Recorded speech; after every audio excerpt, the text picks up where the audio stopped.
जो सदा साथ वहला आदिनाथ ने तो पकड़्यो तारो हाथ। प्रभु आदिनाथ दादा जिनका हाथ जिन्होंने जिन्होंने पकड़ा है उसका कल्याण हो गया है। एक भाव यह हनुमान धारा से आगे बढ़ते बढ़ते एक बड़ा सा गेट आता है। जिस तरह गेटवे ऑफ इंडिया हम देखकर कितने खुश होते हैं कि इंडिया के अंदर प्रवेश करने का यह द्वार है, बस उसी तरह गेटवे ऑफ शत्रुंजय कहा जाता है। यह रामपुर, यह रामपुर का दरवाजा, इसका बहुत अद्भुत इतिहास है। यह भाई कल्ला की नगरी के अंदर जिन्होंने अद्भुत जिनालय बताया, यह मुंबई नगरी के अंदर 7 जिनालय जिन्होंने बताया। जब अंबानी और अदानी जिसके सामने एक चुटकी भी नहीं कहा जाता है, ऐसे कहूं तो चलेगा, ऐसे सेठ मोती सा, और यह मोती सा सेठ जिनका नाम हम सुबह सुबह प्रातः काल में लेते हैं, लावे लावे मोती सा सेठ नवन जड़ लावे। क्या अद्भुत इनकी उदारता, क्या अद्भुत इनके भाव। इनके पास काम करने वाला राम नाम का इनका एक सेवक जब गिरिराज के ऊपर 9 टूक का निर्माण हो रहा था, मोती सा सेठ की टूक का निर्माण हो रहा था, उस समय सभी कार्य का देखरेख करना, सुबह हो या शाम हो, खाना भूल जाता था, पीना भूल जाना था, ऐसा यह राम नाम का सेवक था। क्या परमात्मा आदिनाथ के ऊपर की श्रद्धा यह सेवक की होगी। जैन नहीं था, जन्म से भले जैन नहीं था, पर कर्म से क्या जैनत्व को प्राप्त किया होगा। और यह जैनत्व जिसके अंदर रग रग के अंदर था, ऐसा यह राम नाम का सेवक। बस उसकी याद के अंदर जो परमात्मा की देरासर नहीं बंधा, तब तक पूरा जीर्णोद्धार, जब तक जिनालय पूर्ण बंध गया तब तक वह सेवा उसने राम ने दी थी। और वह राम नाम के सेवक को याद के अंदर वह रामपुर का दरवाजा वह मोती सा सेठ ने बनवाया। वहां से अंदर प्रवेश करते हैं और आगे बढ़ते ही सुकौशल मुनि के पगले आते हैं, और वहां पर सुकौशल मुनि के पगले को नमो जिनाणम करते हुए 16वें तीर्थंकर शांतिनाथ परमात्मा कहा जाता है, जिन्होंने 12 भव किए और 12 भव के अंदर एक से एक उत्कृष्ट जिनके भव गए। 2 बार चक्रवर्ती पद को प्राप्त किया, एक बार बलदेव पद को प्राप्त किया, एक बार 9वें ग्रहवेद के अंदर, 3रे ग्रहवेद के अंदर अहम इंद्र के रूप में। सबके सब भाव चढ़ियाते। एक बार सर्वार्थ सिद्ध विमान के अंदर जिनका पुण्य अद्भुत था। 2 बार तो चक्रवर्ती पिता के पुत्र रूप में जन्म मिला। ऐसे 12 भव को याद करते हैं। कलिकाल सर्वज्ञ हेमचंद्राचार्य महाराजा त्रिषष्टि सलाखा पुरुष नाम के ग्रंथ के अंदर फरमाते हैं, जिनके बारे में सुधा सोदर वाजस्ना निर्मली कृतदिमुख भृग लक्ष्मात्मा शांति शांतिनाथ जिनो शिव सठ खंडना विजयी बनी जे चक्री पद ने पामता 16 कसायो परिहरी ने 16मा चिन राजता 14 सुलई गिरिराज पर जे भविक ने उपदेशता ते शांति जिनने वंदता मुझ पाप सौ दूरे तथा ते शांति जिनने वंदता मुझ पाप सौ दूरे तथा। ऐसे शांतिनाथ परमात्मा का दीदार, ऐसे शांतिनाथ परमात्मा के जिनालय के सामने हम खड़े हैं। बस ये जिनालय के अंदर प्रवेश करते हैं और वह शांतिनाथ दादा के दर्शन होते हैं। ओ मारो मुजरो लियो ने राज साहिब शांति स्वरूणाची शांति जिनेश्वर साचो साहिब। बस एक अद्भुत पद के साथ आगे बढ़ते बढ़ते यह शांतिनाथ परमात्मा को याद करते हैं। बस शांतिनाथ परमात्मा को सभी भाग्यशाली हाथ जोड़कर नमो जिनाणम नमो जिनाणम नमो जिनाणम।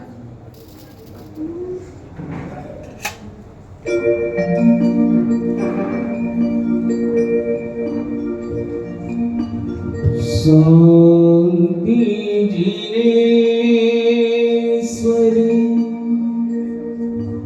साचो साहिब संगी करने करीबे हो जी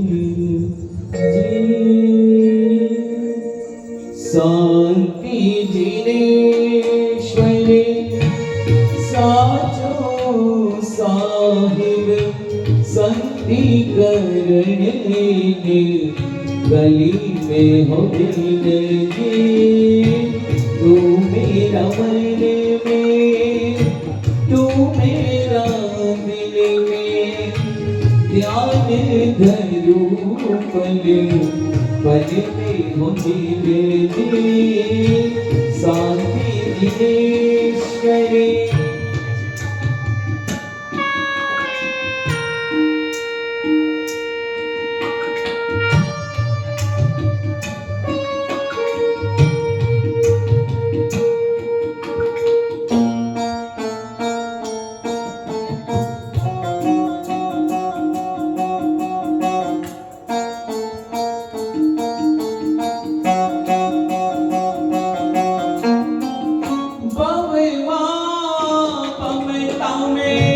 दर्शन पायो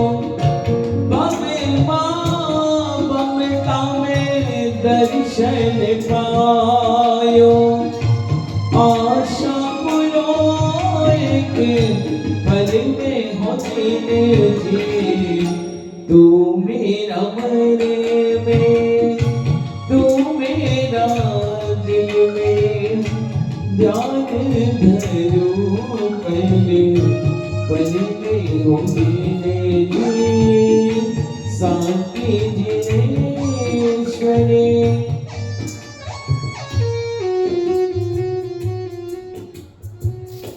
शांति जिनेश्वरे साचो जो परमात्मा के बारे में पर्व पर्युषण के प्रथम दिन ही जब 5 कर्तव्यों की बात आती है उसके अंदर प्रथम कर्तव्य अहिंसा जो परमात्मा का दृष्टांत हम सुनते हैं कि पूर्व के भव के अंदर परमात्मा एक कबूतर के जीव को बचाने के लिए खुद के शरीर का मांस रखने के लिए तैयार हो गए थे खुद को स्वयं तराजू के अंदर रख दिया था और वह देवों के द्वारा ली गई परीक्षा के अंदर परमात्मा को वह एकदम भाव के साथ नवाजते हैं सिर्फ हमने आपके बारे में सुना था नहीं आपको साक्षात्कार देख लिया कि साक्षात यह शांतिनाथ परमात्मा करुणा के भंडार है भाग्यशाली 12 भाव के अंदर है ना एक से एक चढ़ियाते भाव हुए इतने बड़े बड़े पद को प्राप्त करना 2 बार चक्रवर्ती पद को 1 बार बलदेव पद को एक से एक चढ़ियाते को राजा बनते हैं युद्ध तो किए होंगे ना कितने युद्ध किए होंगे तो भी बावजूद शास्त्रकार भगवंत वहां तक लिखते हैं 12 भाव के अंदर किसी भी व्यक्ति के साथ उनका वैर नहीं था किसी के साथ उनका झगड़ा नहीं था इसीलिए शास्त्र पूजा के अंदर हम शांतिनाथ परमात्मा की वहां पर पूजा करते हैं मुख्य कारण यह है काफी बार हम जानने का प्रयत्न नहीं करते हैं क्या यह परमात्मा 12 भावों के अंदर इतने उत्कृष्ट पद पर होने के बावजूद किसी के प्रति वैर नहीं और हम कितने वैर लेकर बैठे हैं आज ये भाव यात्रा नहीं ये भव यात्रा दूर करने वाली भाव यात्रा होनी चाहिए इसलिए हमारे उधर मारवाड़ में कहते हैं पोपट बैठो कोमले उड़वारू मन वे परमात्मा तारी भक्ति करता हमारू मन हर के यानी ये परमात्मा की भाव यात्रा के अंदर है ना हमारा मन खुश होना चाहिए हमारे अनेक कर्मों की निर्जरा होनी चाहिए हम लोग कितनी बार सही बोल रहे हो यहाँ पर कितनी बार हमने यहाँ पर गिरिराज की यात्रा की होगी साक्षात गिरिराज पर नवाणु भी की होगी काफी बार हमको पता नहीं होता है किधर जाना है कैसे जाना है क्या इतिहास है बस ये भाव यात्रा के द्वारा हम उसको समझते हैं यह शांतिनाथ दादा को नमो जिनाणम करते आगे बढ़ते हैं कवड़ यक्ष और चक्रेश्वरी माता की यहाँ पर प्रतिमा है वह प्रणाम करके आगे बढ़ते हैं। वहां पुण्य पाप की डेयरी है। हमने देखा है ना, वह ऊंट है, उसके ऊपर एक व्यक्ति बैठा हुआ है, उसके पीछे बहुत बड़ा इतिहास है। वह सेठ का नियम था कि मुझे यात्रा करनी है, और वह इतिहास साक्षात्कार हमारे भी ऐसे भाव होंगे ना, निश्चित हमारा भी प्राण प्रखेरा गिरिराज के ऊपर जाए। आगे बढ़ते हैं। वहां सूरज कुंड, ऐसा कहा जाता है जो व्यक्ति को रोग हो, जो व्यक्ति को बीमारी रहती हो, और वह व्यक्ति वह सूरज कुंड के अंदर एक बार स्नान कर लेना, उसका रोग दूर हो जाता है। एक राजा का दृष्टांत आता है। वह दृष्टांत को वो राजा को श्रापित करके मुर्गी बना देने में आता है, और वह मुर्गी जब यह कुंड के अंदर डुबकी लगाती है, वापस से वह क्या रूप का अंबार, राजा का रूप वापस उसका अंदर रख जाता है। ऐसे अनेक चमत्कारों और रहस्यों से भरा हुआ यह सूरज कुंड है। सूरज कुंड सोहामणु कवड़ जक्ष अभिराम आता है ना, नाभिराम कुंड बनो जिनवर करो प्रणाम। सूरज कुंड सोहामणु, क्या अद्भुत इसका इतिहास होगा, क्या अद्भुत इसका रहस्य होगा। इसीलिए शास्त्रकार भक्त वहां पर लिखते हैं सूरज कुंड सोहामणो कवड़ जक्ष अभिराम।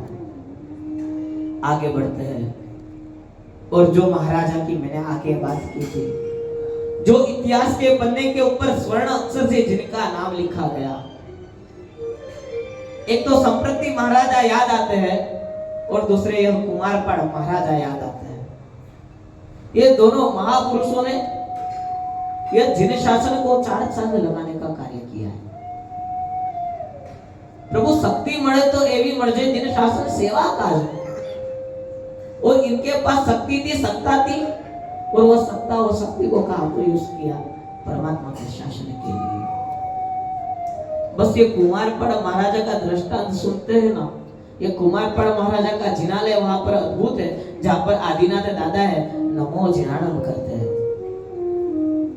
क्या अद्भुत जिनालय है। और आदिनाथ परमात्मा की प्रतिमा आप देखो तो, मुझे तो पता है, मैंने 2-3 बार वही जगह पर अडार अभिषेक कराया है कुमारपाड़ महाराजा के रूप के अंदर। वो परमात्मा का रूप आप देखोगे ना, आप खावानु भूलिया, पीवानु भूलिया, सगड़ू भूली गया, ऐसा भाव होगा।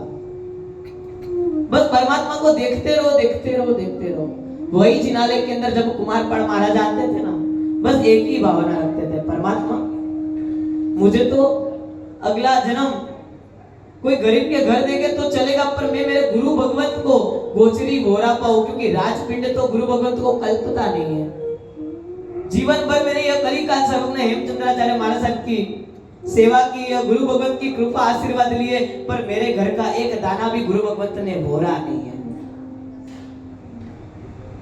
जब गुरु भगवंत का कालधर्म होता है तब दुरुस्के ये कुमारपाड़ महाराजा रोए थे कि यह मेरे गुरु को मैंने एक दाना में उड़ा नहीं पाया, मैं कैसा अभागी हूं। क्योंकि राजपिंड गुरु भगवंत को राजा के घर की कोचरी चलती नहीं है। और ऐसे भाव को जो रखते थे, ऐसे कुमारपाड़ महाराजा को याद करके आगे बढ़ते हैं। सुंदर सा एक अद्भुत वहां पर एक प्रतिमा है धनेश्वर सुरेश्वर महाराजा की, जिन्होंने शत्रुंजय महात्म्य नाम का कल्प शत्रुंजय की महत्वता बताई है। 1000 श्लोक के प्रमाण में जिन्होंने ग्रंथ लिखा है, जहां पर उनकी प्रतिमा है, उनको भी मंथेड़ वंदामी करते हैं। और आगे बढ़ते हैं, जहां पर कपड़ वंश का देरासर आता है, वहां नमो जिनाणम करके वीर विक्रम सिंह की कुर्बानी याद आती है, जिसे वागण पोल भी कहा जाता है। यह भावसार कुटुंब के अंदर जन्मा हुआ वीर विक्रम सिंह, जिस समय के ऊपर शत्रुंजय के ऊपर आक्रमण आते थे, जब शेरों का जहां पर आक्रमण हुआ करता था, शेर किसी को यात्रा नहीं करने देते थे। और एक दिन यह भावसार कुटुंब का यह वीर विक्रम सिंह खुद के घर पे आता है। उसकी भाभी जी बोलती है, क्या तू कुछ काम वाम करता नहीं है?